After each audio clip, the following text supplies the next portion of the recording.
महर्षि विश्वामित्र के कारण त्रिशंकु स्वर्ग में प्रवेश किए। जय श्री राम। मैं नीतू पांडे यूट्यूब चैनल पर आप सबका स्वागत करती है। इस कथा का वर्णन स्कंद पुराण में मिलता है। इसका पिछला भाग महर्षि विश्वामित्र ने राजा त्रिशंकु को यज्ञ करके स्वर्ग जाने का मार्ग बताया। तो इसका अगला भाग आरंभ करते हैं। पिछले भाग में कहा था कि पहले के समय में त्रिशंकु नाम से एक प्रसिद्ध राजा हुआ करते थे, जो एक दिन राजसभा में बैठे हुए मुनिवर वशिष्ठ जी से राजा ने विनयपूर्वक कहा, हे भगवान, अब मैं ऐसे यज्ञ के द्वारा भगवान की आराधना करना चाहता हूँ जिससे शरीर के साथ ही स्वर्गलोक में शीघ्र जाना संभव हो सके, यानी कि मनुष्य शरीर में ही स्वर्गलोक जाया जा सके। लेकिन वशिष्ठ जी ने कहा, हे राजन, ऐसा कोई यज्ञ नहीं है जिसके द्वारा इसी शरीर से मनुष्य स्वर्ग में जा सके, क्योंकि सृष्टि के नियमों का पालन तो सभी को करना होता है। स्वयंभू ब्रह्मा जी ने जिन अग्नि स्टोम आदि यज्ञों का प्रतिपादन किया है, यानी कि जिन चीज़ों को बनाया है, उनके करने पर भी दूसरे ही शरीर से स्वर्ग की प्राप्ति हो सकती है, यानी कि दैविक शरीर से ही। त्रिशंकु राजा कहते हैं, प्रभु, यदि इसी शरीर से स्वर्ग की प्राप्ति कराने वाला यज्ञ आप मुझसे नहीं करा सकते हैं तो मैं किसी दूसरे ब्राह्मण को आचार्य बनाकर उस यज्ञ का अनुष्ठान करूंगा। तो सूत जी कहते हैं, त्रिशंकु का यह वचन सुनकर महर्षि वशिष्ठ ने हंसते हुए कहा, हे पृथ्वीनाथ, आज ही वैसा यज्ञ कर लीजिए, मुझे कोई आपत्ति नहीं है। तब राजा वशिष्ठ मुनि को प्रणाम करके उस स्थान पर गए जहाँ उनके 100 पुत्र रहते थे। उनके सामने भी राजा ने अपना वही प्रयोजन रखा। तब उन्होंने भी वही उत्तर दिया जो वशिष्ठ जी ने कहा था। यह सुनकर राजा ने पुनः उनसे कहा, गुरु पुत्रों, आपके पिताजी इस समय मुझे सशरीर स्वर्ग भेजने में असमर्थ हो गए हैं, अतः मैंने उनको छोड़ दिया है। आप मेरे पुरोहित वे नहीं रहे हैं। यदि आप लोग भी मुझसे वैसा यज्ञ नहीं करवाएंगे तो आपको भी छोड़कर मैं शीघ्र दूसरे पुरोहित का वरण करूंगा। यह सुनकर वे सभी गुरुपुत्र कुपित हो उठे और कठोर वाणी में बोले, पापी, तूने हितैषी गुरु का त्याग किया है, इसलिए तू सब लोगों के द्वारा निंदित चांडाल हो जा। उनका यह वाक्य पूरा होते ही राजा त्रिशंकु इसी क्षण विकृत एवं विकराल शरीरधारी चांडाल होगा। अपने को विकृत चांडाल के रूप में देखकर राजा को बड़ी लज्जा हुई। वे बहुत दुखी होकर इधर उधर घूमने लगे, सोचने लगे, क्या करूं, कहाँ जाऊं, किस प्रकार मुझे शांति मिलेगी। मैं जलती हुई आग में समा जाऊं अथवा विष खा लूं कि इस उपाय से आज मेरी मृत्यु हो जाए। ऐसे घृणित शरीर के द्वारा उन स्त्रियों को मैं कैसे देखूंगा जिनके साथ वैसे दिव्य शरीर से क्रीड़ा की है। इस प्रकार शोक करते हुए राजा ने रात्रि के समय अपने नगर में प्रवेश किया तथा राजद्वार पर ठहरकर मंत्रियों सहित पुत्र को बुलाकर साप संबंधी सब बातें बताई। दूर खड़े हुए राजा का वह वचन सुनकर वे मंत्री और पुत्र भी शोक मग्न होकर रोने लगे। तब राजा ने मंत्रियों से कहा, यदि मेरे प्रति तुम्हारे हृदय में अविचल भक्तिभाव हो तो अब मेरे पुत्र का मंत्रित्व स्वीकार करो। मेरा ज्येष्ठ पुत्र हरिश्चंद्र मुझे बहुत ही प्रिय है। ये राजा हरिश्चंद्र के पिता की ही कहानी है। तो इस पर सूत जी कहते हैं, उसके बाद त्रिशंकु ने यह निश्चय किया कि इस समय त्रिलोकी में विश्वामित्र मुनि को छोड़कर दूसरा कोई ऐसा नहीं है जो मुझे इस भयंकर दुख से बचा ले। ऐसा विचार कर उन्होंने कुरुक्षेत्र को प्रस्थान किया। उसके बाद त्रिशंकु ने कहा, मुने, मैंने वशिष्ठ जी से ऐसा यज्ञ कराने के लिए प्रार्थना की थी जिसके द्वारा मेरा इसी शरीर से स्वर्गलोक में जाना हो सके। मेरी प्रार्थना सुनकर उन्होंने उत्तर दिया, राजन, ऐसा कोई यज्ञ नहीं है जिसके देहांतर ग्रहण किए बिना इसी शरीर से स्वर्गलोक में जाया जा सके। इस पर मैंने उनसे कहा, यदि आप किसी उत्तम यज्ञ के प्रभाव से मुझे इस शरीर के साथ ही स्वर्गलोक में नहीं पहुंचाएंगे तो मैं आज ही अपने इस उद्देश्य की सिद्धि के लिए किसी दूसरे ब्राह्मण को अपना पुरोहित बना लूंगा। त्रिशंकु की यह बात सुनकर विश्वामित्र जी ने कहा, राजन, मैं तुमसे वैसा यज्ञ अवश्य कराऊंगा जिससे क्षण भर में तुम स्वर्गलोक में चले जाओगे। आओ मेरे साथ तीर्थ यात्रा के लिए चलो।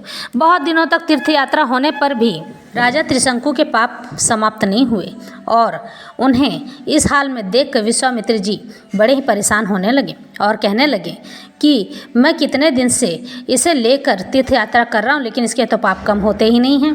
तीर्थ यात्रा के ले जाने पर विश्वामित्र जी फिर कहते हैं, ये राजाओं में श्रेष्ठ त्रिशंकु है। वशिष्ठ के पुत्रों ने क्रोध करके इन्हें चांडाल की दशा को पहुंचा दिया है। ऐसा मार्कंडेय जी को विश्वामित्र जी बताते हैं।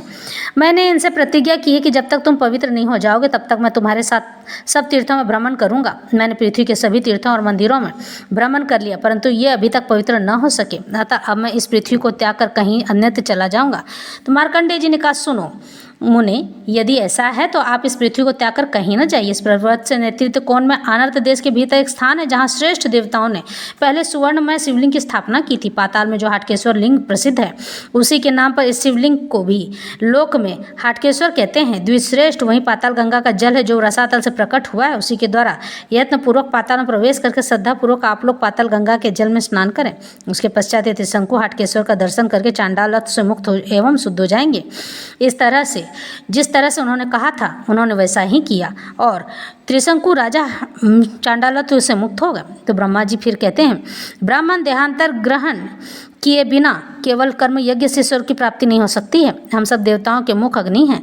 वेदोक्त विधि से भली भांति आहुति देने पर सब लोग यज्ञ में अपना भाग ग्रहण करेंगे।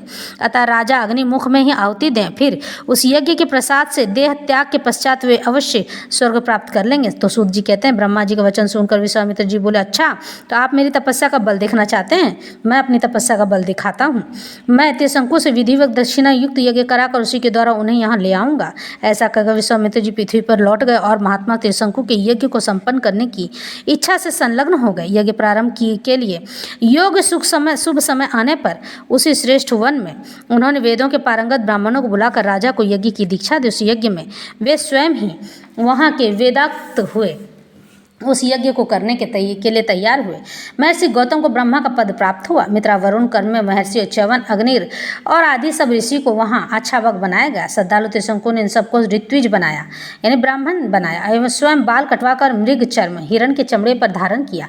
हाथ में हिरण का सींग लिया और दूध पीकर रहने लगे। इस सब महर्षियों को वर्ण करके उन्हें यज्ञ में लगाया। इस प्रकार दीर्घकाल तक लंबे समय तक चालू रहने वाले उस यज्ञ के आरंभ होने पर सब दिशाओं में वेद वेदांगों के परगामी ब्राह्मण वहाँ आने लगे।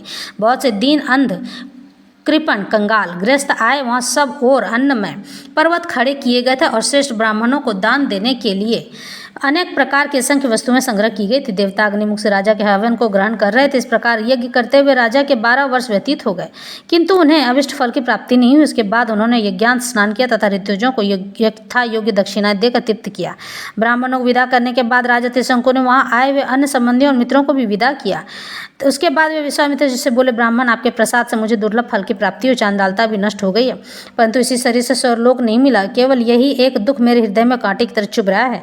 मुने, अब वशिष्ठ के पुत्र यह सब बात सुनकर मेरा उपहास करेंगे, अतः अब मैं वन में रहकर तपस्या करूंगा या राज्य नहीं करूंगा। त्रिशंकु की यह बात सुनकर विश्वामित्र जी को अच्छा नहीं लगा और उस पर कहते हैं, राजन, खेद न करो, मैं तुम्हें इसी शरीर से स्वर्गलोक में भेजूंगा। इतना कहकर विश्वामित्र ने चंद्रशेखर भगवान शंकर का दर्शन किया और इस प्रकार उनकी स्तुति की। विश्वामित्र जी बोले, अचिंत महादेव आपकी जय हो, पार्वती वल्लभ आपकी जय हो, कृष्ण जगन्नाथ, कृष्ण जगत गुरु आपकी जय हो, अचिंत अमेय अनंत अच्युत आपकी जय हो, अजय अव्यय सुरेश्वर आपकी जय हो। मैं आपका आह्वान करता हूँ। मैं आपकी वेद वर्णित व विभूति को बहुत संक्षेप में बतला रहा हूँ। भगवान, तीनों लोकों में चर और अचर जो कुछ दिखाई देता है सब में आप व्याप्त हैं, ठीक उसी तरह जैसे काठ में अग्नि व्याप्त रहती है। श्री भगवान जी भोलेनाथ कहते हैं, मैं तुम पर बहुत प्रसन्न हूँ, तुम कोई वर मांगो। तो विश्वामित्र जी कहते हैं, महेश्वर, आपकी कृपा से मुझ में संसार की सृष्टि करने का सामर्थ्य हो जाए। एवं वस्तु कहकर भगवान से अंतर ध्यान होगा और विश्वामित्र जी वहीं स्थित हो ध्यानपूर्वक 4 प्रकार की सृष्टि रचने लगे। इस प्रकार जल में प्रवेश करके सृष्टि चिंतन करने वाले विश्वामित्र जिन जिन वस्तुओं की सृष्टि की वे सब आज भी दृष्टिगोचर होती हैं। उन्होंने समस्त देवगण, नक्षत्र, ग्रह, मनुष्य, नाग, राक्षस, वृक्ष युक्त लता, सप्तर्षि और ध्रुव आदि सबकी रचना की तथा उन सबको अपने अपने कर्तव्य कर्मों में नियुक्त किया। तब आकाश में एक ही साथ 2 सूर्य और 2 चंद्रमा उदित हुए तथा अनन्य ग्रह भी दुगने उत्पन्न हो गए। सप्तऋषियों सहित संपूर्ण नक्षत्र भी दुगने भासित होने लगे। इस प्रकार आकाश में सभी ग्रह नक्षत्र द्विगुण हो गए, एक दूसरे से स्पर्धा रखकर लोगों में मन में भ्रम उत्पन्न करने लगे। यह देख इंद्र सब देवताओं के साथ ब्रह्मा जी के पास गए और प्रणाम करके बोले, सुरेश्वर, इस समय विश्वामित्र जी ने सृष्टि रचना आरंभ की है, अतः जब तक उनकी सृष्टि से संपूर्ण विश्व व्याप्त न हो जाए तब तक ही आप स्वयं जाकर उन्हें रोकिए। तब ब्रह्मा जी मुनिवर विश्वामित्र के पास गए और इस प्रकार बोले, ब्रह्मर्षि, तुम मेरे कहने से सृष्टि रचना का कार्य बंद कर दो। विश्वामित्र जी बोले, यदि नृपश्रेष्ठ त्रिशंकु इसी शरीर से आपके लोक में चले जाएं तो मैं नई सृष्टि नहीं करूंगा। ब्रह्मा जी ने कहा, मुनीश्वर, मुझे स्वीकार है, यह राजा त्रिशंकु इसी शरीर से मेरे साथ स्वर्गलोक में चलेंगे, तुम सृष्टि रचना से मुक्त हो जाओगे। ऐसा कहकर ब्रह्मा जी त्रिशंकु को साथ लेकर चले गए और महर्षि विश्वामित्र हर्ष में भरकर वहीं टिक गए। इस तरह से राजा त्रिशंकु को महर्षि विश्वामित्र के कारण त्रिशंकु स्वर्गलोक में प्रवेश किए और यह कथा यहीं संपन्न होती है।